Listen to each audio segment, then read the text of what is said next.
life's end. Isn't it beautiful? It's almost tragic. When life ends, it gives off a final lingering aroma. Light is but a farewell gift from the darkness to those on their way to die. I've been waiting, Snake, for a long time. Waiting for your birth, your growth, and the fatality of today. Boss, why are you doing this? To make the world one. The world used to be whole. But with the end of the Second World War, the philosophers began to fight amongst themselves, and the world was torn apart. The Cobras, my comrades who trained and fought alongside me, were torn apart as well. The foible politics and the march of time can turn friends into enemies just as easily as the wind changes. Ridiculous, isn't it? Yesterday's ally becomes today's opposition. And this Cold War?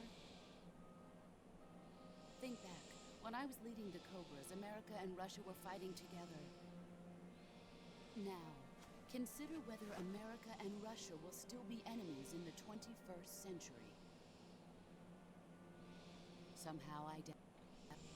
Enemies change along with the times, the flow of the ages, and we soldiers are forced to play along. I didn't raise you and shape you into the man you are today, just so we could face each other in battle. A soldier's skills aren't meant to be used to hurt friends. Then what is an enemy? Is there such thing as an absolute timeless enemy? There is no such thing, and never has been.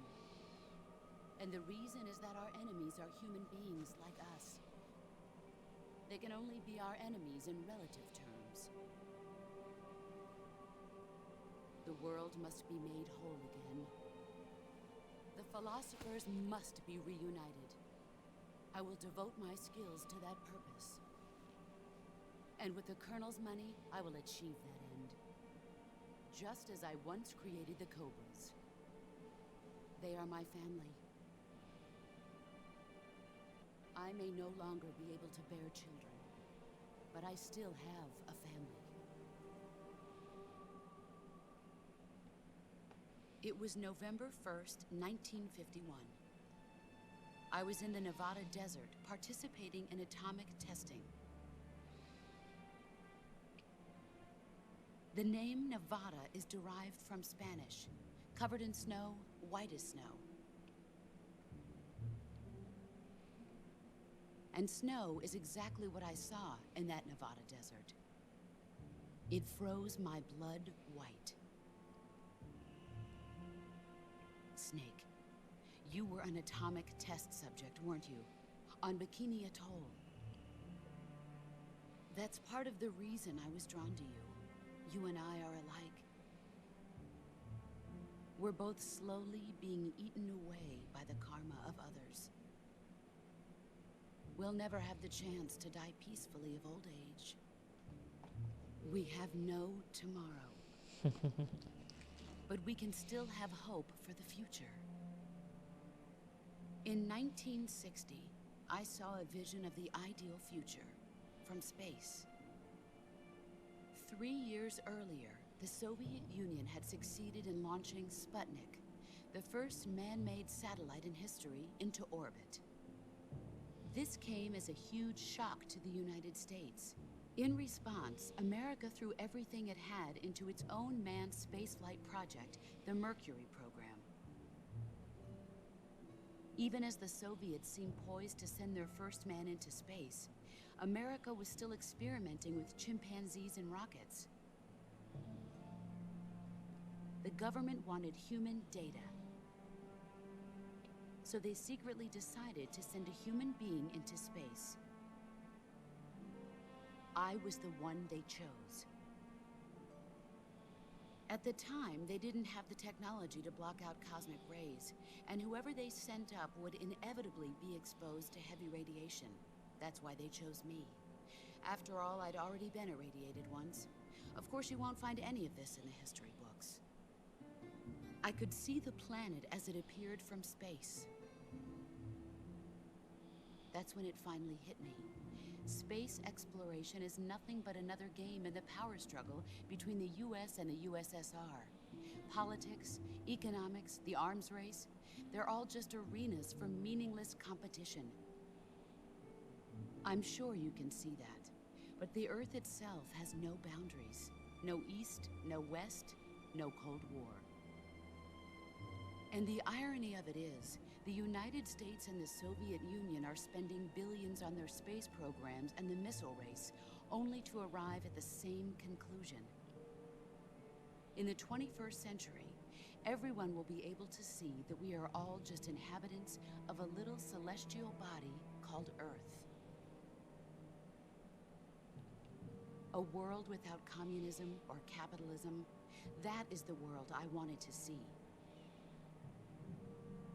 But reality continued to betray me. In 1961, Jest I gadźmak was wolny. sent to Cuba, to Bahia de Cochinos. It was part of a CIA-sponsored invasion under the guise of taking Cuban exiles back to their country. But the US government betrayed them. Our weak-kneed president held back their air support. Defenseless, the exiles were annihilated by the Cuban army. All I could do was watch in silence. I was set up by the very country I'd sacrificed so much for, by the very government I dedicated my life to defending. I was driven from the surface world, and I went underground. Then, 2 years ago, I faced the sorrow, my old comrade in battle. He was my friend. But one of us had to die. I was left with no choice. The sorrow gave his life for me. There is no enmity between us. One must live, and one must die. That was the mission. The ones who gave me that mission were the philosophers. Early in the 20th century, the true holders of power in the United States, the Republic of China, and the newly formed Soviet Union gathered together in a secret meeting that would later be known as the Wise Men's Committee. The secret pact they formed there marked the beginning of the philosophers. But the last of the original members died in the 1930s. After that, the organization began to run out of control, and the Wise Men's Committee degenerated into a mere shell of its former self.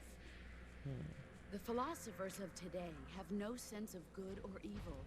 Their influence extends to countries and organizations involved in every aspect of every war. Of course it's saying it's They slowing down. become war itself. Jesus Christ. That's how they operate. The sacrifices of war cause a shift in the times. This shift leads to renewed conflict, and in turn triggers the next war. Like a nuclear chain reaction, each conflict sparks countless others, forming an endless spiral that will continue on for eternity. Do you understand what I'm saying, Snake? By consuming me and you, the philosophers intend to keep that cycle going forever. It was my father who explained all of this to me. He was one of them. You see, I am the last remaining child of the philosophers. But after he revealed the truth, my father was killed by that same shapeless, formless organization. And my father isn't the only thing the philosophers have taken from me. In June of 1944, the Cobras and I took part in the landing at Normandy. We'd been given a top-secret mission to locate and destroy enemy V-2 rocket installations. I was pregnant at the time. The sorrow was the father. I gave birth on the field of battle. A beautiful baby boy. But my child was snatched away from me by the philosophers.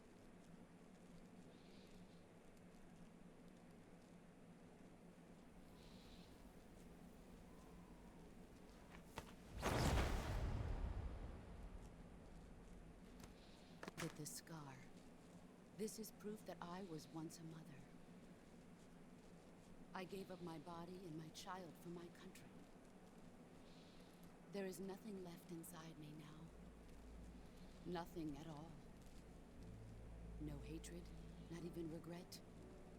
And yet sometimes at night, I can still feel the pain creeping up inside me, slithering through my body like a snake.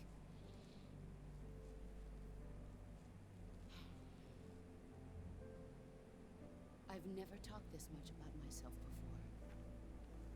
Thanks. Thanks for listening to me.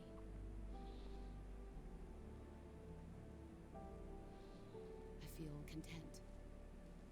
Snake. Commence the operation. I raised you. I loved you. I've given you weapons, taught you techniques, endowed you with knowledge. There is nothing more for me to give you. All left for you to take is my life, by your own hand. One must die, and one must live. No victory, no defeat. The survivor will carry on the fight. It is our destiny. The one who survives will inherit the title of boss. And the one who inherits the title of boss will face an existence of endless battle. I'll give you 10 minutes. In 10 minutes, MiGs will come and bomb the hell out of this place. If you can beat me in less than 10 minutes, you'll be able to escape in time. Let's make this the greatest 10 minutes of our lives, Jack. Boss. You're a leader. Finish your mission. Prove your loyalty. Face me.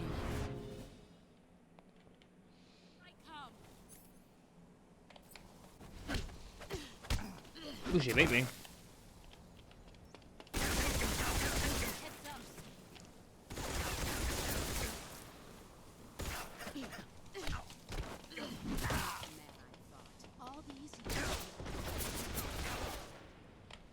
You need to actually run at her and get over the CQC quickly. No, you're dead. Yeah.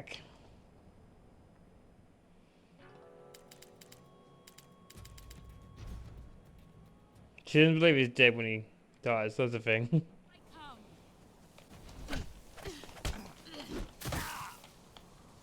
And this is gonna be a tough fight regardless. So.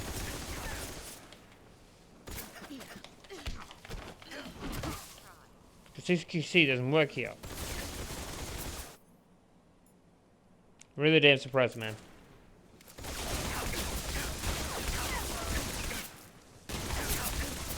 Fuck. Even hitting it right now is impossible. Need to go the other way.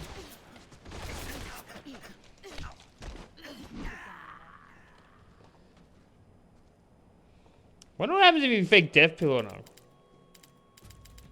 Should I just help? Nah, one more to find out. You were faking it? Did you really think I would fall for that? Stop playing dead. She doesn't buy it. Fuck. Brace yourself. Hey, leave me alone. You big bully.